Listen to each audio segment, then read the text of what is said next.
Hi friends, welcome to జోషరీ club. Group 2 మెయిన్స్లో భాగంగా ఈ రోజు నుంచి ప్రతిరోజు కూడాను మనకున్న మెయిన్స్లో ఉన్న పేపర్ 1 పేపర్ 2 సంబంధించిన ఈ 4 సబ్జెక్ట్స్లో ప్రతి సబ్జెక్ట్లో ప్రతి టాపిక్ కూడా కంప్లీట్ చేసే విధంగా వితిన్ ద 60 days లోపలనే మనం సిలబస్ మొత్తం కంప్లీట్ చేసే విధంగా పూర్తి ప్రణాళికాబద్ధంగా మనం ఈ యొక్క డైలీ టార్గెట్ ఇస్తూ దానిపైన ఈవినింగ్ అనేది ఎగ్జామ్ అనేది కండక్ట్ చేసుకునే విధంగా ముందుకెళ్ళే ప్రయత్నం చేద్దాం. మరి ఈరోజు మనం ఈ టాపిక్లో డే 1లో ఇండియన్ పాలిటీలో భాగంగా భారతదేశ రాజ్యాంగం చారిత్రక క్రమం అంటే మనకి 1773 రెగ్యులేటింగ్ యాక్ట్ నుంచి 1947 ఇండియన్ ఇండిపెండెన్స్ యాక్ట్ వరకు జరిగిన అంశాలు ఏంటని చెప్పేసి ప్రతి అంశం కూడా తెలుసుకునే ప్రయత్నం చేద్దాం. Okay right. మరి ఈ లైవ్ సెషన్లో మీకు ఏదైనా సలహాలు సూచనలు కానీ అంటే ఎక్స్ప్లెనేషన్ ఇంకా ఎక్కువ కావాలన్నా, లేదు ఎక్స్ప్లెనేషన్ తగ్గించి తక్కువ టైంలో కంప్లీట్ అని చెప్పేసిన అలా అన్నా, లేదంటే మీకు డైరెక్ట్గా ఇలా ఈ విధంగా కాకుండా మనకి ల్యాప్టాప్లో లైవ్ సెషన్ అయినా సరే, సో మీ ఇష్టము. అంటిల్ అన్లెస్ ఈ 60 రోజుల్లో ప్రతిరోజు కూడా ఒక టాపిక్ ఇస్తే మేము ముందుకెళ్ళే ప్రయత్నం చేయబోతున్నాం. సో దీన్ని ఎవరైతే ఫాలో అవుతారో ఖచ్చితంగా వాళ్ళకి మంచి మార్క్స్ వస్తాయి. గతంలో కూడా మనం గ్రూప్ 2 ప్రిలిమ్స్ విషయంలోనూ టాప్ 500 బిట్స్ ఇచ్చి చాలామందికి యూజ్ఫుల్ అయింది. సో ఈసారి మ్యాక్సిమం సిలబస్లో ప్రధానమైన అంశాలనేవి కవర్ చేస్తూ ముందుకెళ్ళే ప్రయత్నం చేద్దాం. ఓకే, ఫస్ట్ బిట్ చూస్తే ఈ క్రింది వాటిలో సరైన అంశాలను గుర్తించండి. ఆప్షన్ 1 చూసినట్లయితే ఎలిజబెత్ I మహారాణి 31 డిసెంబర్ 1600న ఈస్ట్ ఇండియా కంపెనీకి వ్యాపారం చేసుకునేందుకు అనుమతిస్తూ ఒక రాయల్ చార్టర్ని మంజూరు చేసింది. నెక్స్ట్ ఆప్షన్ 2 చూసుకుంటే భారతదేశంలో వ్యాపారం చేస్తూ 1700 సంవత్సరం కన్నా ముందు ఈస్ట్ ఇండియా కంపెనీ 5 రాష్ట్రాలను స్వాధీనం చేసుకుంది. నెక్స్ట్ ఆప్షన్ 3 చూసుకుంటే ఈస్ట్ ఇండియా కంపెనీ జరుగుతున్న అవినీతిని వెలికితీయుటకు బ్రిటిష్ ప్రభుత్వం జనరల్ బూర్గాయిక్ అధ్యక్షతన ఒక రహస్య కమిటీ ఏర్పాటు చేసింది. ఓకే, ఇది ప్రశ్న. అయితే ఈ 3 అంశాలలో సరైన అంశాలని చెప్పేసి మనం చూడాలి. ఫస్ట్ ఆప్షన్ చూస్తే ఎలిజబెత్ I మహారాణి 31 డిసెంబర్ 1600న కంపెనీకి వ్యాపారం చేసుకున్నందుకు అనుమతి ఇచ్చిందమ్మా అంటే ఇచ్చింది. సో యాక్చువల్గా మనం చూసినట్లయితే ఈ చార్టర్ యాక్ట్స్ అని మనం వింటాం కదా, అయితే ఈ చార్టర్ యాక్ట్స్ అనేవి 1773 కన్నా ముందు మొదటగా ఒకసారి 1600లో ఒకటి, 1726లో ఒకటి అయితే చార్టర్ యాక్ట్స్ అనేవి ఉన్నాయమ్మా, అది గుర్తుపెట్టుకోండి యాక్చువల్గా రైట్. సో అయితే ఈస్ట్ ఇండియా కంపెనీకి భారతదేశంలో వ్యాపారం చేసుకునేందుకు అనుమతి ఇచ్చింది. ఫస్ట్ ఆప్షన్ కరెక్టేనమ్మా right. So coming to second option విషయానికి వస్తే భారతదేశంలో వ్యాపారం చేస్తూ 1700 సంవత్సరం కన్నా ముందు ఓకే సో 5 రాష్ట్రాలను స్వాధీనం చేసుకున్నారు. ఇక్కడ గమనించినట్లయితే 1700 కన్నా ముందు ఈస్ట్ ఇండియా కంపెనీ అనేది కేవలం 3 రాష్ట్రాలను స్వాధీనం చేసుకుంది. సో అది కూడా గమనించినట్లయితే మొదటగా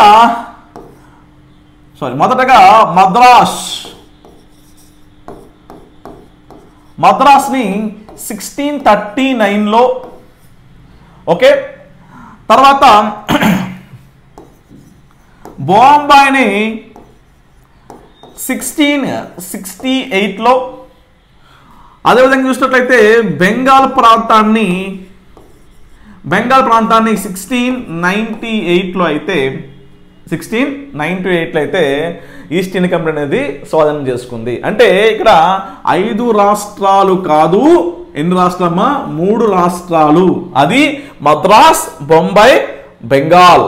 ఓకే, మద్రాస్ అనేది 1639లో, బొంబాయి 1668లో, బెంగాల్ అనేది 1698లో. ఓకే, సో ఇది సెకండ్ ఆప్షన్ అనేది మనకి ఇక్కడ రాంగ్ ఉంది. ఓకే, నెక్స్ట్ థర్డ్ ఆప్షన్ చూస్తే ఈస్ట్ ఇండియా కంపెనీ జరుగుతున్న అవినీతిని వెలికితీయుటకు బ్రిటిష్ ప్రభుత్వం జనరల్ బూర్గాయిక్ అధ్యక్షత రహస్య కమిటీ వేసిందంటే ఎస్ ఎగ్జాక్ట్లీ ఈ కమిటీ వేశారు. ఈ కమిటీ ఏం రిపోర్ట్ ఇచ్చిందంటే ఈస్ట్ ఇండియా కంపెనీని రెగ్యులేట్ చేసేందుకు ఒక కొత్త చట్టాన్ని తీసుకురావాలని చెప్పేసి కూడా సిఫార్సు చేసిందనమాట. సో దానిలో భాగంగా మనకు వచ్చిందే 1773 రెగ్యులేటింగ్ యాక్ట్ అని చెప్పేసి గమనించండి. Okay right. అయితే మరి ఈ 3 ఆప్షన్స్లో సెకండ్ తప్పు కాబట్టి 1 and 3 కరెక్ట్ కాబట్టి option C is right answer. Option C is right answer అమ్మా. ఓకే నెక్స్ట్ బిట్ చూద్దాం. నెక్స్ట్ బిట్ చూస్తే 1773 రెగ్యులేటింగ్ చట్టానికి సంబంధించిన అంశాల్లో ఈ క్రింది వాటిలో సరైనవేవి? Okay second question. సో చూసినట్లయితే ఆప్షన్ 1లో ఈ చట్టాన్ని 15th జూన్ 1773 నాటికి భారత బ్రిటిష్ ప్రధాని లార్డ్ నార్త్ పార్లమెంట్లో ప్రవేశపెట్టారు. ఓకే సో గమనిస్తున్నట్లయితే యాక్చువల్గా ఇతను లార్డ్ నార్త్ గారు ఎప్పుడు ప్రవేశపెట్టారమ్మా అంటే అతను ప్రవేశపెట్టింది యాక్చువల్గా 1773 మే 18న ప్రవేశపెట్టారనమాట. ఓకే అది గుర్తుపెట్టుకోండి. సో మే 18 అయితే ప్రవేశపెట్టారమ్మా. రైట్ అది అంటే మనకి ఆప్షన్ 1 అనేది తప్పు అనమాట. అది గుర్తుపెట్టుకోండి. సెకండ్ చూద్దాం. సెకండ్ ఆప్షన్ చూసుకుంటే 1770 రెగ్యులేటింగ్ చట్టం ప్రకారం వార్న్ హేస్టింగ్ అక్టోబర్ 20, 1773న గవర్నర్ జనరల్ ఆఫ్ బెంగాల్గా నియమించబడ్డారు. సో ఇది కరెక్టే. అయితే ఇక్కడ మీకు అడిగే ప్రశ్నలో ఇలా కాకుండా లార్డ్ వార్న్ హేస్టింగ్ ఆయన బెంగాల్ గవర్నర్గా ఎప్పుడు నియమించబడ్డాడని అడిగితే ఇబ్బంది పడతాం. సో ఎప్పుడమ్మా అంటే సో యాక్చువల్గా ఇది కరెక్టే. గవర్నర్ జనరల్ ఆఫ్ బెంగాల్ అన్నప్పుడు 1773 అక్టోబర్ 20 కరెక్టే. అలా కాకుండా కేవలం బెంగాల్ గవర్నర్ అంటే 1773 రెగ్యులేటింగ్ యాక్ట్ కన్నా ముందే వార్న్ హేస్టింగ్ ఆయన బెంగాల్ గవర్నర్గా నియమించబడ్డారు. అది ఎప్పుడమ్మా అంటే గుర్తుపెట్టుకోండి. సో ఇది 1772 ఏప్రిల్ 13వ తారీఖున అయితే ఆయన ఏప్రిల్ 13వ తారీఖున బెంగాల్ గవర్నర్గా నియమించబడ్డారు. ఆ తర్వాత 1773 రెగ్యులేటింగ్ యాక్ట్ అనేది ఈ లార్డ్ నార్త్ గారు పార్లమెంట్లో మే 18, 1773లో ప్రవేశపెట్టడం. అది అమల్లోకి వచ్చిన తర్వాత ఎప్పుడు వచ్చింది అమల్లోకి? సో అక్టోబర్లో అమలుకి వచ్చింది. అక్టోబర్ 20 నుంచే ఇతను అప్పటి నుంచి ఏమైనా గవర్నర్ జనరల్ ఆఫ్ బెంగాల్గా మారారు. ఓకే అలా కాకుండా మనకేంటంటే so governor general of port William అని చెప్పొచ్చు అమ్మ. ఓకే సో కలకత్తా ఉంటుంది కదా అలా కూడా చెప్పొచ్చు. నెక్స్ట్ చూడండి. వార్న్ హేస్టింగ్ కాలంలోనే అంటే గవర్నర్ ఉన్నప్పుడే కలెక్టర్ అనే పదవిని ప్రవేశపెట్టారు. ఇది కూడా కరెక్టే. అంటే మనకి చూసుకున్నట్లయితే ఆప్షన్ 2 and 3 కరెక్ట్ అనమాట. ఓకే సరైన అంశం అన్నప్పుడు ఏంటమ్మా ఆప్షన్ 2 and 3 అంటే option D is right answer. Option D is right answer. Okay right. ఇక్కడ మనం చాలా అంశాలు నేర్చుకోవచ్చు. సో ఈ వార్న్ హేస్టింగ్తో పాటు మరొక 4 కూడా అపాయింట్మెంట్ చేసుకున్నారు. ఓకే ఇదే సమయం మనకి 1774లోన కలకత్తాలో సుప్రీంకోర్టుని ఏర్పాటు చేశారు. సో దాంట్లో ఒక ప్రధాన న్యాయమూర్తితో పాటు 3 న్యాయమూర్తులను అయితే అపాయింట్మెంట్ చేశారు. సో ప్రధాన న్యాయమూర్తి పేరు ఎలిజా యింఫే. 1773 రెగ్యులేటింగ్ యాక్ట్ ప్రకారం ఈస్ట్ ఇండియా కంపెనీకి 20 సంవత్సరాల పాటు భారతదేశం వ్యాపారం చేసుకొని అనుమతి ఇచ్చారు. ఇదే సమయంలో కోర్ట్ ఆఫ్ డైరెక్టర్స్ అని చెప్పేసి ఒక కొత్త పదవిని తీసుకొచ్చారు. ఓకే సో దీంట్లో వాళ్ళు పౌర సైనిక మరియు ఈ ఆర్థిక వ్యవహారాలు ఓకే సో వీటిపైన వాళ్ళకి అధికారం కల్పించే ప్రయత్నం చేశారు. సో అది కూడా నేర్చుకోవచ్చు మనం ఈ యొక్క 1773 రెగ్యులేటింగ్ యాక్ట్లో భాగంగానే. ఓకే సో మనకేంటంటే అమ్మా ఒక టాపిక్ నేర్చుకుంటే ఆ టాపిక్ నుంచి వచ్చే ప్రతి అంశాన్ని మీరు అక్కడే ఒక బిట్ చేసారంటే ఆ బిట్ రిలేటెడ్గా ఇంకేమైనా బిట్స్ రావచ్చని చెప్పేసి చూసినట్లయితే చాలా ఈజీగా మీరు మంచి మార్క్స్తో ఏ బిట్ ఇచ్చినా సరే ఆన్సర్ చేసే అవకాశం అయితే ఉంటుంది. ఓకే, సో దీని తర్వాత వచ్చింది గమనిస్తే, అంటే యాక్చువల్గా ఈ 1773 రెగ్యులేటింగ్ యాక్ట్లో కొన్ని అంశాలపైన క్లారిటీ లేకపోవడం, సో దాని గురించి వచ్చింది 1781 ఏంటిది సవరణ చట్టంకి వచ్చిందనమాట. సో ఆ చట్టం ద్వారా ఏంటంటే ఏవైతే కలకత్తాలో ఉండే ప్రజలు ఎవరుతున్నారో, సో ఆ కలకత్తాలో ఉన్న ప్రజలకు మాత్రమే సుప్రీంకోర్టు పనిచేస్తూ అక్కడ ఏమైనా న్యాయం చెప్పడానికి మనకి రీసెంట్గా మనం చూసాము ఉమ్మడి పౌరస్మృతి అన్నాం కదా. యాక్చువల్గా సుప్రీంకోర్టు ఒక విషయంలో తీర్పునిచ్చినప్పుడు ఆ ప్రాంతంలో ఉన్న ప్రజల యొక్క చట్టాలను పరిగణన తీసుకోవాలి. అంటే హిందువులైతే హిందూ చట్టాలని, ముస్లిమ్స్ అయితే ముస్లిం చట్టాలని తీసుకుని అయితే తీర్పునివ్వాల్సి ఉంటుందని చెప్పి ఇచ్చారు.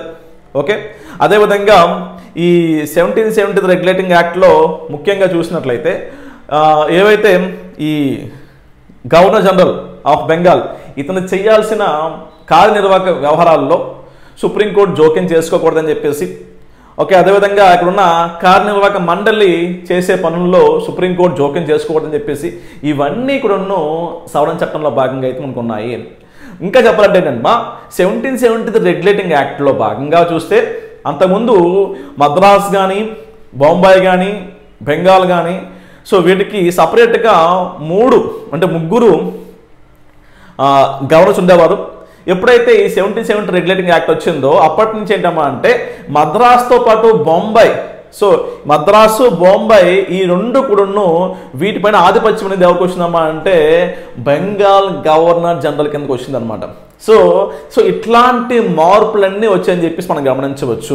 అయితే మన భారతదేశ ప్రకారం చూసుకుంటే బ్రిటిష్ వారు చేసిన రాజ్యాంగాలలో మొట్టమొదటి లిఖిత రాజ్యాంగంగా మనం 1773 రెగ్యులేటింగ్ యాక్ట్ని మనం తీసుకోవచ్చాము. ఓకే, రైట్, ఆ విషయం గమనించండి. నెక్స్ట్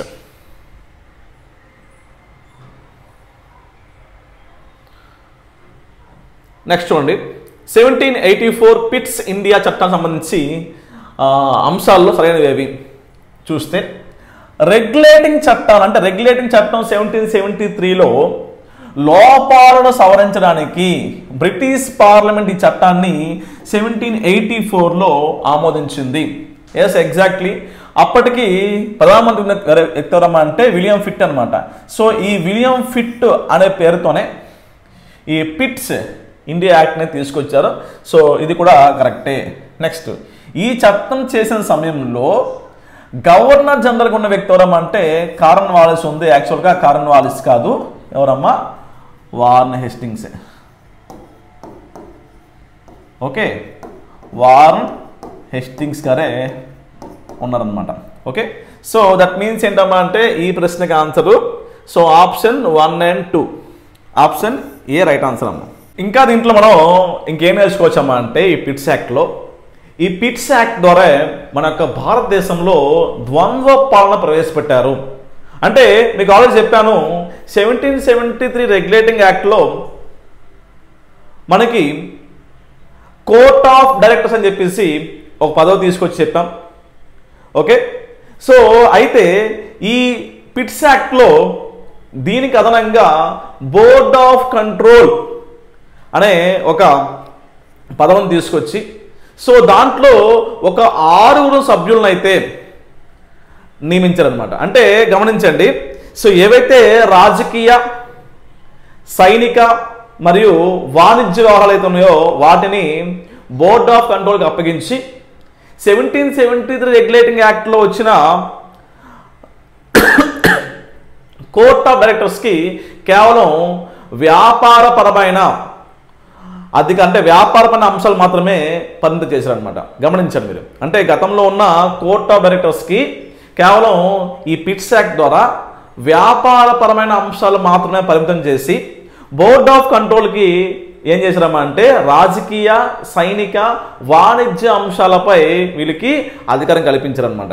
ఓకే, అదేవిధంగా చూసుకున్నట్లయితే 1773లో గవర్నర్తో పాటు ఏర్పాటు చేసిన కౌన్సిల్ మెంబర్లో 4 కాస్త, అంటే ఈ పిట్స్ యాక్ట్లో 4 నుంచి 3 తగ్గించారనమాట. ఓకే, యాక్చువల్గా నలుగురు ఎవరమ్మా అంటే వీళ్ళు మనం బార్వెల్ అని, ఓకే, మాన్సన్ అని, ఫ్రాన్స్ ఫిలిప్ అని, okay, so Barwell, Manson, France Philip, so ఇతనితో పాటు క్లావరింగ్, సో నలుగురు అన్నమాట. ఈ నలుగురిని కాస్త ఏం చేశారన్నమాట పిట్స్ యాక్ట్లో ముగ్గురిని చేశారన్నమాట, అంటే ఒక 10 ఒకరిని తీసివేశారనమాట. ఓకే, ఆ విషయం మనం గమనించాలి. అంటే నలుగురున్న ఈ పదవిని ముగ్గురిని చేశారు. ఏంటమ్మా 1784 పిట్స్ యాక్ట్ కింద.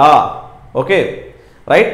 సో అదేవిధంగా గమనిస్తే ఈ చట్టం ద్వారా, ఈ చట్టాన్ని వర్ణిస్తూ భారతదేశంలో కొల్లగొట్టిన ధనాన్ని పంచుకోవడానికే ఏర్పాటు చేసిన చట్టం అని చెప్పేసి మార్క్స్ మరియు ఏంగిల్స్ అనే వారు ఈ చట్టం గురించి అయితే వ్యాఖ్యానించారనమాట. ఓకే, సో మ్యాక్సిమం ఇట్లాంటి బిట్స్ వచ్చే అవకాశం అయితే ఉంటుంది.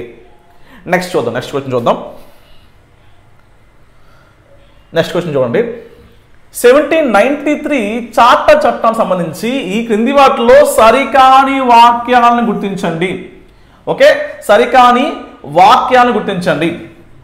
సో మనం ఫస్ట్ ఆప్షన్ చూస్తే ఈ చట్టం ద్వారా గవర్నర్ జనరల్ ఆఫ్ బెంగాల్ అధికారాలను విస్తృతం చేయడం జరిగింది. ఓకే ఓకే నెక్స్ట్, కంపెనీకి గల వ్యాపార గుత్తాధిపత్యాన్ని 25 సంవత్సరాలకు పొడిగించింది.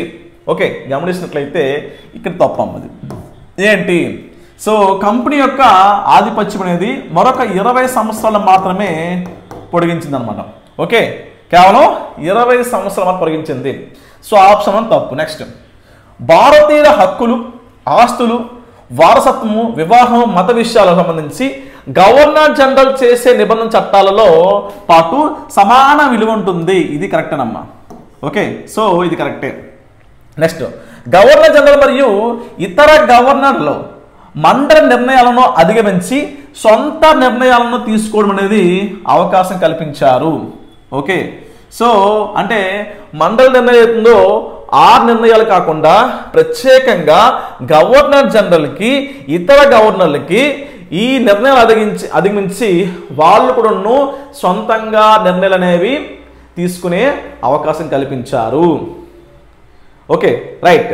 సో మరి ఈ క్వశ్చన్ పరంగా చూసినట్లయితే ఆప్షన్ 1 మాత్రమే సరికాదంటే option D right answer. So ఇంకా మనం గమనించినట్లయితే మరి 1793 చార్టర్ యాక్ట్ ప్రకారము మరి ఇంకెట్లాంటి అంశాలు నేర్చుకోవచ్చమ్మా అంటే ఈ 1793 చార్టర్ యాక్ట్ ప్రకారము బెంగాల్ గవర్నర్ జనరల్గా గవర్నర్ జనరల్ ఆఫ్ బెంగాల్గా కారన్ వాలిస్ ఉన్నారన్నమాట. ఓకే, అంటే అప్పటి వరకు వార్నెస్టింగ్ ఉండేవారు.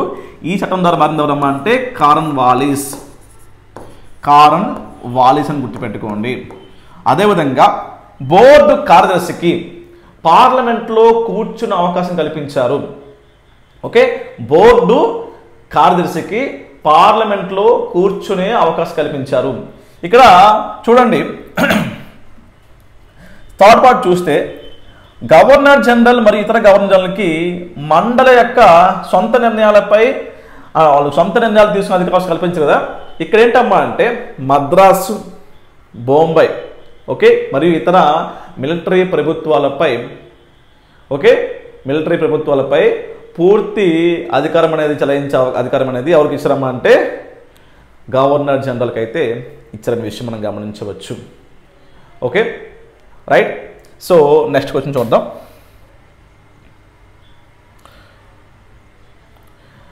1813 చార్టర్ చట్టానికి సంబంధించి ఈ క్రింది వాటిలో సరైన వాక్యాలను గుర్తించండి. సో ఆప్షన్ 1 చూస్తే కంపెనీకి వర్తకంపై గల గుత్తాధిపత్యాన్ని తొలగించి తేయాకు చైనాతో వ్యాపారం మినహా, ఓకే, తేయాకు చైనాతో వ్యాపారం మినహా ప్రతి బ్రిటన్ పౌరునికి వర్తకం చేసుకునే అవకాశం కల్పించింది. ఓకే, కంపెనీకి కేవలం పరిపాలన పరమైన సంస్థగా మార్చారనమాట. అంటే వ్యాపారం అనేది కేవలం ఈస్ట్ ఇండియా కంపెనీయే కాదు, ఇతర బ్రిటిష్ పౌరుడు కూడా చేసుకునే విధంగా అవకాశం కల్పించారు. ఇది కరెక్టే. Okay, so option correct. Next, స్థానిక సంస్థలకు పన్నులు విధించడానికి అవి చెల్లించిన వారిపై చర్యలు తీసుకునే అధికారం కల్పించారు. సో ఇది కూడా కరెక్టేనమ్మా. ఓకే, సో స్థానిక సంస్థల పైన పన్నులు విధించడం అవ్వచ్చు, అవి ఎవరైతే చెల్లించట్లేదో అట్లాంటి వారికి ఏంటమ్మా చర్యలు తీసుకునే అవకాశం కూడాను ఈ చట్టం కల్పించారు. నెక్స్ట్ ఆప్షన్ 3 చూస్తే భారతీయులకు మతపరమైన విద్యాపరమైన అధ్యయనం కోసం ప్రతి సంవత్సరం 50,000 రూపాయలు కేటాయించేలాగా ఏర్పాటు చేయబడింది. అలాగే సివిల్ సర్వెంట్లకు శిక్షణ సదుపాయం కల్పించారు. ఇక్కడ గమనించినట్లయితే సో ఇక్కడ 50,000 అనేది కాదు, 1,00,000 రూపాయలను గుర్తుపెట్టుకోండి. 1,00,000 రూపాయలు అనేది ఓకే, 1,00,000 రూపాయలు అనేది కేటాయించేలాగా ఏర్పాటు చేశారనమాట. సో అంటే మనకి ఈ 3 ఆప్షన్స్లో ఆప్షన్ 3 అనేది తప్పు అనమాట. ఇక్కడ సరైన వాక్యం అడిగారు కాబట్టి సో మనకి 1 and 2 మాత్రమే, అంటే ఆప్షన్ బి మాత్రమే కరెక్ట్ అనమాట. సో ఇక్కడ మనకి 1813 చార్టర్ యాక్ట్ ప్రకారము భారతదేశంలో మిషనరీస్ ఏవైతే ఉన్నాయో అవి రావడానికి అనుమతించారమ్మ. ఓకే, అంటే మిషనరీస్ రావడము అంటే ఈ మిషనరీస్ రావడంతో భారతదేశంలో చర్చిలు ఏర్పడడం, చర్చిలతో పాటు విద్యా సంస్థలు, దాంతోపాటు ఆసుపత్రులు అనేవి ఏర్పాటు చేయడం. భారతదేశంలో అప్పటికే మనకి ఎక్కువగా అంటరానితనం అవ్వచ్చు, వివక్ష ఎక్కువ ఉంది. ఆ సమయంలో ఈ చర్చెస్ వల్ల ఆసుపత్రులు ఏర్పాటు చేయడం, విద్యా సంస్థలు ఏర్పాటు చేయడం, దానిలో ఇంగ్లీష్ నేర్పించుకునే అవకాశం కల్పించడానికి ప్రయత్నాలు చేయడం వల్ల అప్పటి నుంచే భారతదేశంలో కన్వర్ట్ అంటే క్రిస్టియన్ మత మార్పులు అనేవి జరిగాయి అన్నమాట. ఓకే, సో అదేవిధంగా చూసుకుంటే ఈ చట్టం ద్వారా కంపెనీ యొక్క వ్యాపారంపై అవ్వచ్చు మరియు లాభాలపైన ఈ ప్రభుత్వానికైతే అధికారం కల్పించబడింది అనమాట. ఓకే, నెక్స్ట్ మనం చూసినట్లయితే నెక్స్ట్ క్వశ్చన్ 1833 చార్టర్ చట్టం సంబంధించి ఈ క్రింది వాటిలో సరికాని వాక్యాలను గుర్తించండి. రైట్, సో ఫస్ట్ ఆప్షన్ చూస్తే ఈ చట్టం ద్వారా అంతకుముందు ఉన్న గవర్నర్ జనరల్ ఆఫ్ బెంగాల్ పదవిని భారత గవర్నర్ జనరల్గా మార్చారు. సో దీంతో భారత గవర్నర్ జనరల్గా విలియం బెంటిక్ భారతదేశానికి మొట్టమొదటి గవర్నర్ జనరల్ అయ్యారు. రీసెంట్గా ఈ పెట్టుకోవచ్చు, చాలామంది చూసే ఉంటారు. నెక్స్ట్ గవర్నర్ కార్యనిర్వాహక మండలి సభ్యుల సంఖ్యను మన యొక్క గ్రూప్ 2 ఫిల్మ్స్లో వచ్చిందని బిట్టిది యాక్చువల్గా 4 పెంచి అందులో ఒక న్యాయసభ్యుడు ఉండే విధంగా సవరణ చేశారు. సో ఆ సభ్యుడు ఎవరమ్మా అంటే లార్డ్ మెకాలే. నెక్స్ట్ అంతకుముందు చట్టాలు చేసిన శాసనాలను రెగ్యులేషన్ అనేవారు. అయితే 1833 తర్వాత చేసే చట్టాలను వాక్స్ అన్నారంటే ఇక్కడ వాక్స్ కదమ్మా, యాక్చువల్గా యాక్ట్స్ అనమాట. ఓకే, యాక్ట్స్ అంటారు పిలుస్తారనమాట. ఓకే, సో దీంట్లో సరికాని వాక్యం ఉన్నప్పుడు ఏంటమ్మా అంటే ఆప్షన్ డి మాత్రమే. సో దీంట్లో మనం నంబర్ ఆఫ్ అంశాలు నేర్చుకోవచ్చు 1833లో. ఓకే, సో 1833లో భాగంగా భారతదేశంలో కోవరెంట్ పోస్టులకు మెరిట్ ఉన్న వాళ్ళకి అవకాశం కల్పించమని చెప్పేసి రాజా రామ్మోహన్ రావు గారు ప్రభుత్వానికి రిక్వెస్ట్ చేయడం అవ్వచ్చు. సివిల్ సర్వెంట్లో ఎగ్జామ్ పెట్టడానికి ఒక ప్రయత్నం అవ్వచ్చు. అయితే కోర్ట్ ఆఫ్ డైరెక్టర్ నుంచి వ్యతిరేకత రావడం వల్ల కొంత ఆగిపోయినప్పటికీ సో సివిల్ సర్వెంట్లో భారతీయులకు ఎగ్జామ్ రాసే విధంగా అవకాశం కల్పించే విధంగా ఒక ప్రయత్నం రావడం. అదేవిధంగా చూసుకుంటే ఈ చట్టం ద్వారా కంపెనీ పూర్తిగా పరిపాలన మాత్రమే కేటాయించడం జరిగిందనమాట. గత 1813 ప్రకారం చూసినట్లయితే తేయాకు చైనాతో వ్యాపారం మాత్రం మినహా మిగతావన్నీ అవకాశం ఇచ్చారు. పూర్తిగా ఈ తేయాకు కావచ్చు, తర్వాత ఈ చైనాతో వ్యాపారం అవ్వచ్చు, ఇది కూడా పూర్తిగా తీసివేసి కంపెనీ కేవలం ఒక పరిపాలన సంబంధమైన సంస్థగా మాత్రమే మార్చడం జరిగిందనమాట. అదేవిధంగా 1813 వరకు భారతదేశంలో వ్యాపారం చేసుకోవడానికి, ఆస్తు సంపాదించుకోవడానికి సో కేవలం ఈ యొక్క కంపెనీకి అవకాశం ఉండేది. సో దాన్ని కూడా తీసి బ్రిటిష్ వలస ప్రాంతాల నుంచి వచ్చే ప్రజలైన వాళ్ళు భారతదేశంలో ఏం చేశారమ్మా అంటే వాళ్ళు సొంతంగా వ్యాపారం చేసుకొని ఆస్తు సంపాదించుకునే అవకాశం కల్పించారనమాట. అదేవిధంగా చూసుకుంటే ఈ చట్టం ద్వారానే ఈ ఈస్ట్ ఇండియా కంపెనీ అనేది కేవలం ఒక సంస్థలా మారి, ఓకే, అంటే ట్రస్ట్లా మారి ఈస్ట్ ఇండియా కంపెనీకి ఉన్న ఆదాయం ఏదైతే ఉందో ఆ ఆదాయం అనేది బ్రిటిష్ రాజుకి ఆ రాజవంశాలకి చెందే విధంగా కేవలం ఈ యొక్క ఈస్ట్ ఇండియా కంపెనీని ఒక ట్రస్ట్కి అయితే మార్చడం జరిగిందనమాట. ఓకే, సో ఇట్లా మనం చాలా అంశాలను నేర్చుకోవచ్చమ్మా. సో లేట్ అవుతుంది కాబట్టి నేను కొంచెం ఫాస్ట్గా వెళ్తాను, క్వశ్చన్ మాత్రం ఎక్స్ప్లెయిన్ చేసుకుంటూ వెళ్తాను. సో ఒకసారి మీరు ఈ వీడియో కింద అంటే మీకు టోటల్ ఎక్స్ప్లెయిన్ చేసుకుని వెళ్ళాలా లేకుంటే క్వశ్చన్ పరంగా వెళ్ళాలని చెప్పేసి కామెంట్ చేయండి. సో నెక్స్ట్ వీడియో నుంచి నేను దాన్ని ఇంప్లిమెంట్ చేసే ప్రయత్నం చేస్తాను. ఓకే, ఆల్మోస్ట్ చాలా టైం అయింది కాబట్టి నెక్స్ట్ క్వశ్చన్ చూద్దాం, చాలా బిట్స్ ఉన్నాయి. ఓకే, నెక్స్ట్ క్వశ్చన్ చూసినట్లయితే 1853 చార్టర్ చట్టానికి సంబంధించిన వాక్యాలలో సరైన వాటిని గుర్తించండి ఇచ్చారమ్మా. సో ఫస్ట్ ఆప్షన్ చూస్తే ఆప్షన్ 1లో చార్టర్ చట్టంలో ఇది చిట్ట చివరి చట్టము.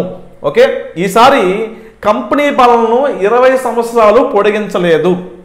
సో బ్రిటన్ పార్లమెంట్ అనుమతి ఉన్నంత వరకు మాత్రమే వ్యాపారాన్ని నిర్వహించుకునే అవకాశం కల్పించారు. సో రైట్, సో ఇక్కడ ఈ వాక్యం కరెక్ట్ అన్నమాట. ఓకే, సో లెంత్ ఎక్కువ ఆలోచించొద్దు. సో మీకు ఇక్కడ యాక్చువల్ ఇక్కడే 3 ఆప్షన్ కలిసి వచ్చాయి మీకు, అంటే కంటెంట్ ఎక్కువ కవర్ని ఇచ్చామన్నమాట, గుర్తుపెట్టుకోండి. సో ఈ ఫస్ట్ వాక్యం కరెక్టే, రైట్. నెక్స్ట్ సెకండ్ ఆప్షన్ చూడండి, సివిల్ సర్వీస్ నియామకాలకు బహిరంగ పోటీ విధానం ద్వారా నియమించే పద్ధతిని ప్రవేశపెట్టారు. సో ఇంతవరకు కరెక్టే. ఇందులో కోసం lord Macaulay Indian civil service కమిటీని 1853లో ఏర్పాటు చేశారు. Okay, right. సో దీంట్లో 1853 కదమ్మా, ఇది యాక్చువల్గా 1854లో అయితే, ఓకే, 1854లో అయితే ఏర్పాటు చేశారనమాట. సో అంటే ఆప్షన్ 2 అనేది రాంగు. నెక్స్ట్, కేంద్ర లెజిస్లేటివ్ కౌన్సిల్లో మొదటిసారిగా స్థానిక ప్రతినిధులకు ప్రాతినిధ్యం కల్పించారు. అందులో భాగంగా చూసుకుంటే 6 శాసనసభ సభ్యుల్లో 4 సభ్యులను, ఓకే, సో 6 శాసనసభ్యుల్లో 4 ఏం చేశారమ్మా అంటే మద్రాసు, బొంబాయి, బెంగాల్, ఆగ్రా, రైట్. సో ఈ 4 ప్రాంతాల నుంచి అయితే తీసుకున్నారు, రైట్. సో ఈ ఆప్షన్ కరెక్టే అనమాట. ఆప్షన్ 3 కూడా కరెక్టే, అంటే ఆప్షన్ 1 అండ్ ఆప్షన్ 3 కరెక్ట్ కాబట్టి option A is right answer అనమాట. అయితే సో దీంట్లో మనం ఇంకా నేర్చుకోవాల్సింది ఏంటమ్మా అంటే 1853 ప్రకారము మన యొక్క భారతదేశంలో శాసన మరియు కార్యనిర్వాహక శాఖలు ఏవైతే ఉన్నాయో వాటిని డివైడ్ చేసి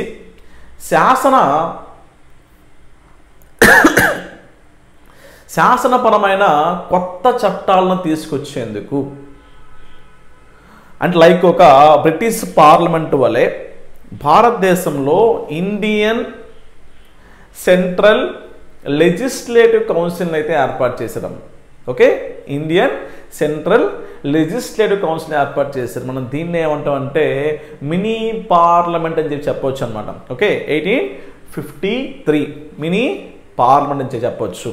అయితే ఇక్కడ గమనించినట్లయితే ఫస్ట్ ఆప్షన్లో 20 సంవత్సరాలు పొడిగించలేదు కాబట్టి, సో ఎంతవరకైతే బ్రిటిష్ పార్లమెంట్ యొక్క అనుమతి ఉంటుందో అంతవరకు మాత్రమే వీళ్ళు మన భారతదేశంలో వ్యాపారం చేసుకునే అవకాశం కల్పించారనమాట. ఓకే, సో అంటే మనకి దీని తర్వాత 1857 సిపాయి రివోల్ట్ రావడం, అంటే సిపాయిల తిరుగుబాటు రావడం. సో దానిలో భాగంగా భారతదేశ వ్యతిరేకత రావడం. సో ఎప్పుడైతే పొడిగించలేదు కాబట్టి అది మనకు ఒక ప్లస్గా మారి సో పూర్తిగా కంపెనీ పాలన అనేది రద్దయ్యే అవకాశానికి మార్గం సుగమమైందనమాట. Okay, right. సో ఇది 1853 చార్టర్ చట్టం గురించి. నెక్స్ట్ క్వశ్చన్ చూస్తే 8th క్వశ్చన్, 1858 భారత ప్రభుత్వ చట్టం సంబంధించిన అంశాల్లో క్రింది వాటిలో సరికానివమ్మా. Okay, right.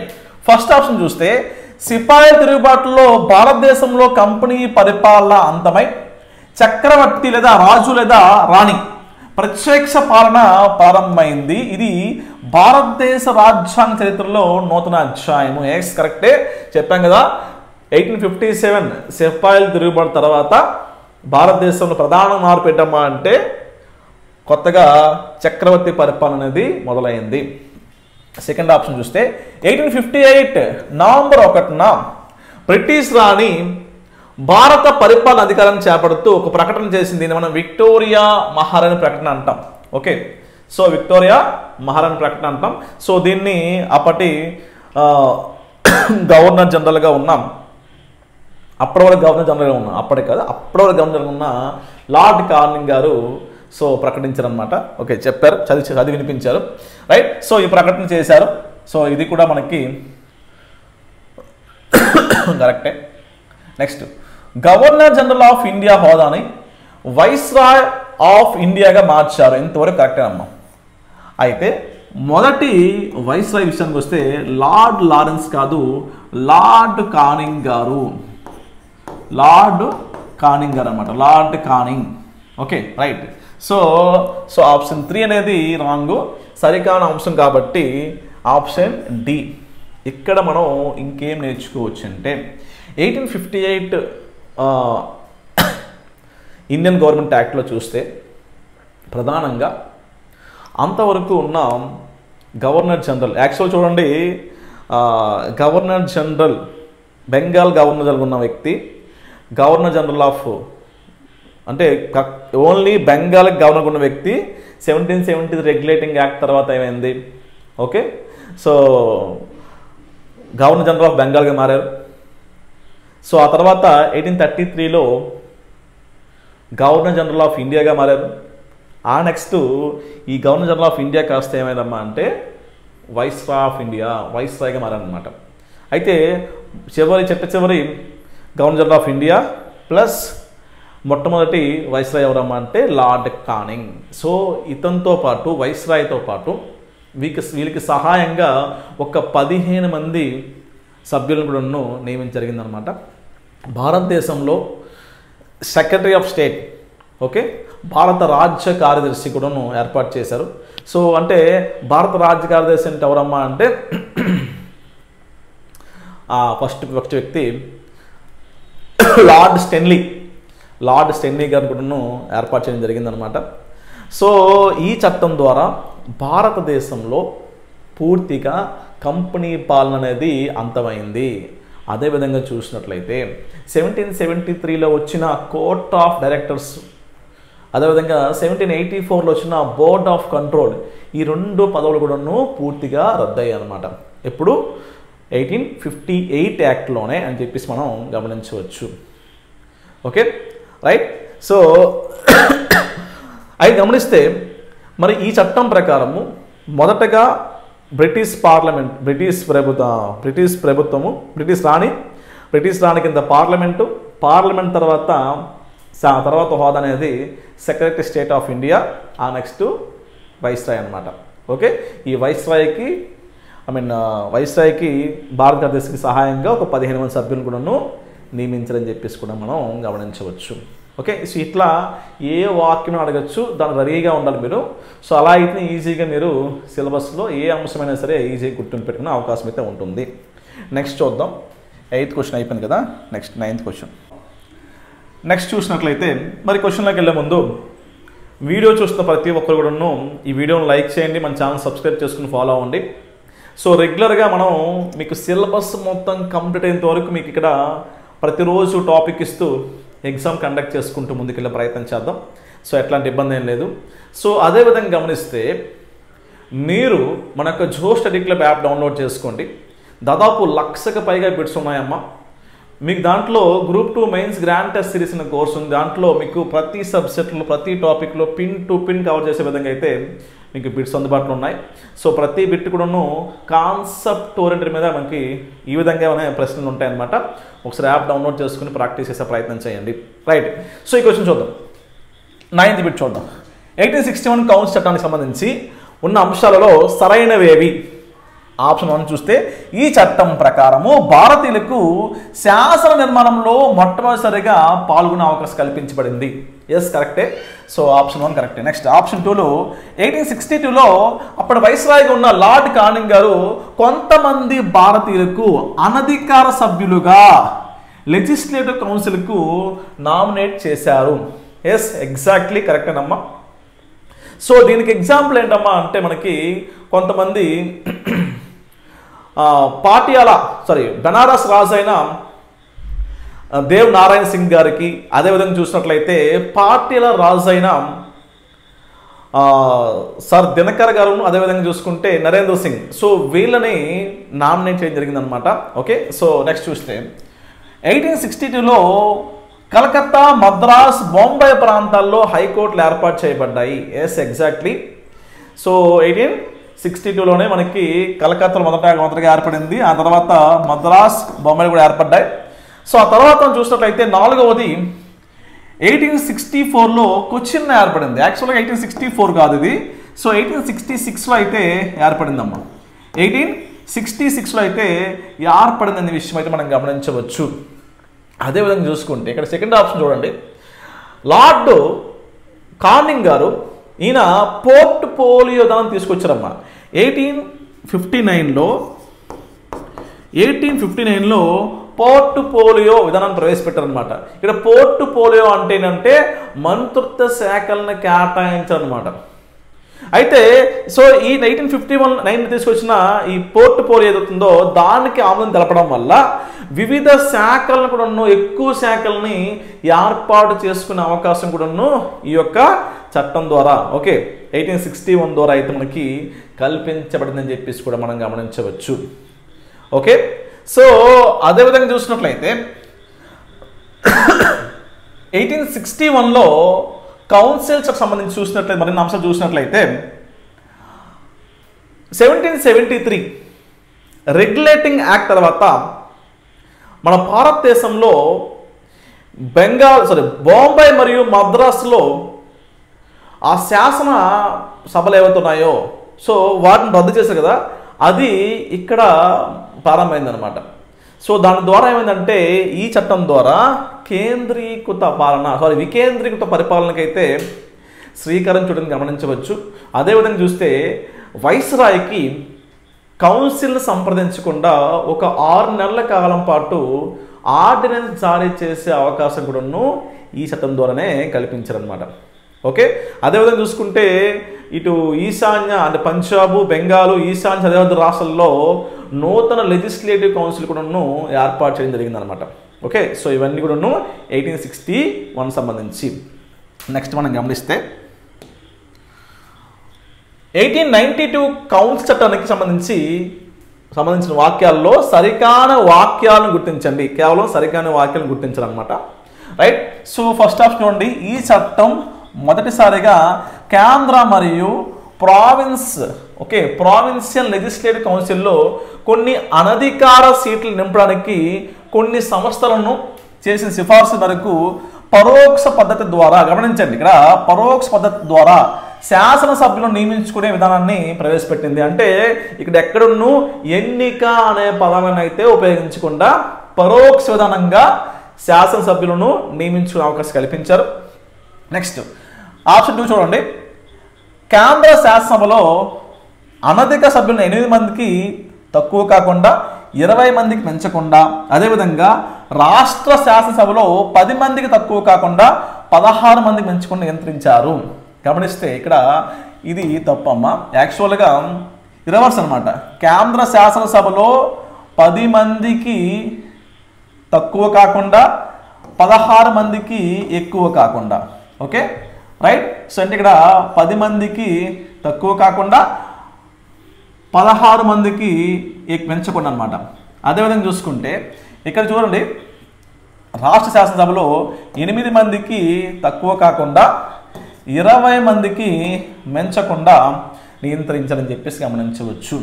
Okay, next option 3లో చూసినట్లయితే లెజిస్లేటివ్ కౌన్సిల్ అధికార పరిధి విస్తృతపరిచి 6 భారతీయులకు వైస్రాయ్ గవర్నమెంట్ కౌన్సిల్లో స్థానం కల్పించారు. Yes, exactly. సో ఇది కూడా కరెక్ట్ అనమాట.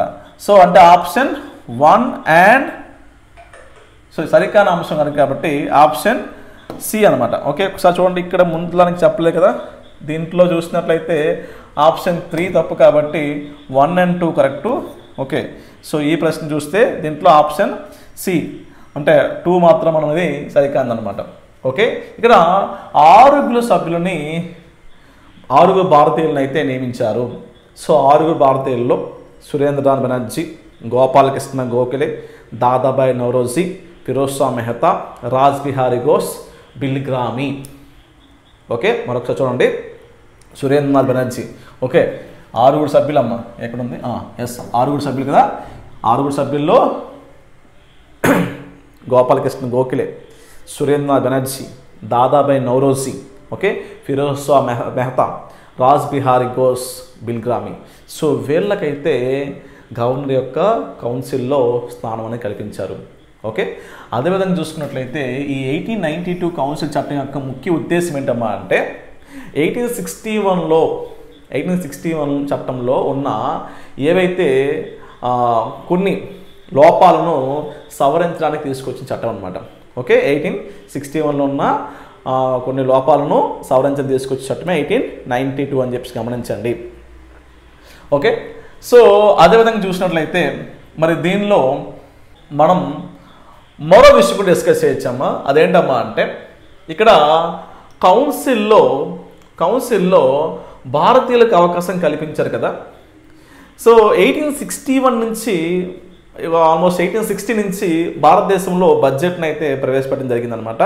అయితే ఈ బడ్జెట్ సమావేశాల్లో పాల్గొనడానికి, ప్రభుత్వానికి ప్రశ్నించడానికి ఈ కౌన్సిల్ సభ్యులకైతే అవకాశం కల్పించారనమాట. అంటే ప్రజా ప్రయోజనాల దృష్ట్యా ఆ యొక్క సమావేశాలలో, ఓకే, పార్లమెంట్ సమావేశాల్లో, కౌన్సిల్ సమావేశాల్లో ప్రభుత్వాన్ని ప్రశ్నించే హక్కును అవకాశం కల్పించారనమాట. అంటే ఇక్కడ ప్రభుత్వాన్ని ప్రశ్నించారంటే దానికి ముందుగా ఆ పర్టికులర్ గవర్నర్ జనరల్ని సంప్రదించి తర్వాత మాత్రమే అక్కడ ప్రశ్నించే అవకాశం కూడా కల్పించిన విషయం గమనించవచ్చు. ఇక్కడ ఒక విషయం గమనించాలి, బ్రిటిష్ పార్లమెంట్కి ఎన్నికైన సో తొలి భారతీయుడు ఎవరమ్మా అంటే దాదాబాయి నౌరోజీ అని చెప్పేసి కూడా గుర్తుంచుకోండి. Okay, right. సో ఇది ఈరోజు ఎగ్జామ్. మనం 1892 కౌన్సిల్ యాక్ట్ ఒకటి నేర్చుకున్నాం. ఇంకా 15 బిట్లు ఉన్నాయి, ఆల్మోస్ట్ చాలా టైం అయింది కాబట్టి రేపు మార్నింగ్ సో మీకు 12 PM అయితే దీని కంటిన్యూషన్ వరకు 15 బిట్లు ఉంటాయన్నమాట. లైవ్ కండక్ట్ చేసుకున్న ప్రయత్నం చేద్దాం. తర్వాత ఇలా మనం ప్రతిరోజు ఎగ్జామ్ పెడతామని చెప్పేసరికి కొంతమంది స్టూడెంట్స్ సో మార్నింగ్ ఇచ్చి ఈవినింగ్ కాకుండా ముందు రోజే టాపిక్ ఏమంటున్నారు, ఒకసారి మీ సలహా కూడా చెప్పండి ఒకసారి. సో దాన్ని బట్టి మీరు అంటే ఎర్లీ మార్నింగ్ 8 PMకి ఇచ్చి ఈవినింగ్ 8 PM ఎగ్జామ్ పెట్టమన్నా ఓకే, లేదు సార్ ముందు రోజే నాకు టాపిక్ ఇవ్వండి, సో ఆ తర్వాత రోజు ఎగ్జామ్ పెట్టమని ఓకే. సో మీ ఇష్టం అనమాట. ఒకసారి మీరు కామెంట్ చేస్తే దాన్ని బట్టి మనం ముందుకెళ్ళే ప్రయత్నం చేద్దాం. గమనించండి, మనం చేసే ఈ ప్రయత్నం అనేది మీరు పర్ఫెక్ట్గా ఎక్కువ మంది పార్టిసిపేట్ చేసుకుంటూ చివరి వరకు సో మీరు 10 మందికి షేర్ చేసే ప్రయత్నం చేయండి. మీరు రెగ్యులర్గా అటెండ్ అవ్వండి. అట్లయితేనే 100% ఇది నేను చివరి వరకు ఎక్కడ కూడా గ్యాప్ లేకుండా, ఈవెన్ సండేస్ కూడా గ్యాప్ లేకుండా అయితే చేయడం రెడీగా ఉన్నాను. ఓకే, సో ఇది మీ ఉద్యోగం కోసం విషయం గమనించండి. ఇంకా 15 బిట్లు ఉన్నాయి. నెక్స్ట్ కంటిన్యూస్ మనం రేపు ఆఫ్టర్నూన్ అనేది 12 PMకి అయితే కంటిన్యూ చేద్దాం. ఓకేనా? సో ఈ వీడియోని లైక్ చేయండి, మన ఛానల్ సబ్స్క్రైబ్ చేసుకోండి. తప్పకుండా ఎక్కువ బిట్స్ ప్రాక్టీస్ చేయడానికి మనకు జో స్టడీ క్లబ్ యాప్ డౌన్లోడ్ చేసుకోండి. ఓకే, ప్లే స్టోర్ నుంచి, యాప్ స్టోర్ నుంచి. మీకు ఏదైనా డౌట్ ఉన్నట్లయితే ఈ నెంబర్కి కాల్ 9704670893 నెంబర్కి కాల్ చేయండి. Okay, thank you so much.